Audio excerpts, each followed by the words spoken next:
नमस्कार दोस्तों, मैं कृष्णा सिंह और आप देख रहे हैं DI न्यूज। हम आप सभी लोगों को एक ऐसे व्यक्ति से मिलवाने जा रहे हैं जो कि एक आध्यात्म वैज्ञानिक एवं सेवानिवृत्त महाप्रबंधक एयरपोर्ट अथॉरिटी ऑफ इंडिया के डायरेक्टर रह चुके हैं, जिनकी कई संस्थाएं भी है, जैसे दिव्य ज्योति संस्थान, दिव्य ज्योति गुरुकुल, जिसके ये अध्यक्ष भी हैं। आध्यात्मिक ऊर्जा एवं हीलिंग के द्वारा ऐसी बीमारियों को ठीक कर चुके हैं जिसको शायद कोई दवा ठीक ना कर पाए। आप सभी लोगों को मिलवाने जा रहे हैं हम डॉक्टर मनोज कुमार बिमल जी से। तो सुनिए इन्होंने क्या कुछ कहा है। देखिए, अभी के समय में ये बहुत ही सुंदर और संतोषप्रद बात है कि पूरे विश्व में अपने भारत देश और अपने प्रधानमंत्री श्री नरेंद्र मोदी जी के प्रेरणा से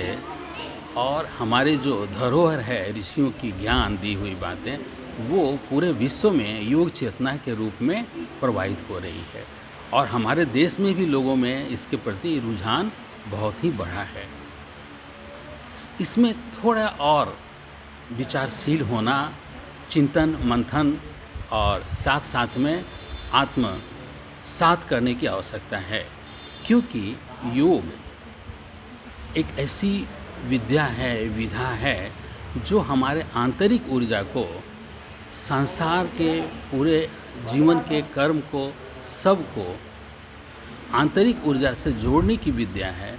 जिसमें व्यक्ति अपने अंतर मन की शक्तियों से जुड़ता है, आत्मशक्ति से जुड़ता है, अंतर की क्षमताएं विकसित होती हैं, शरीर, मन, भाव, मन स्थिति सब संतुलित होते हैं, स्वस्थ होते हैं और साथ साथ में जो अंतर शक्ति के जागरण के साथ व्यक्ति आत्म प्रतिष्ठित होना, आत्म ज्ञान के मार्ग पे अग्रसारित होने के विद्या को अपने जीवन में उतारता है। तो ये एक पूर्ण विद्या है जिसका लक्ष्य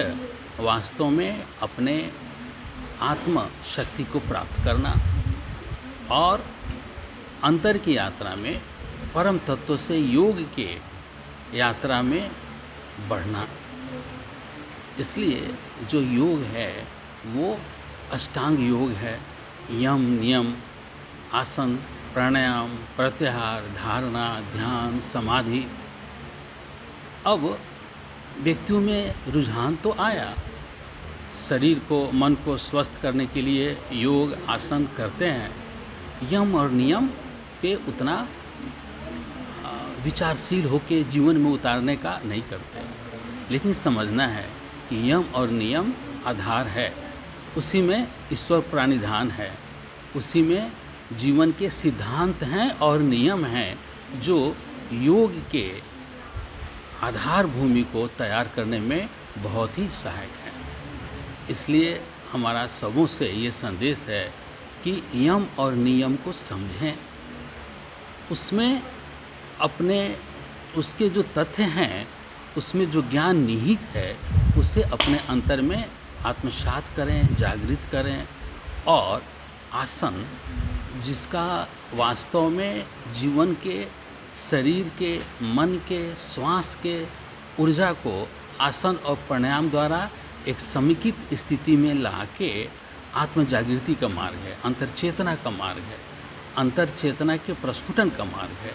तो इस गहराई के साथ इस विज्ञान को आत्मसात करें। ओम शिव, ओम शिव।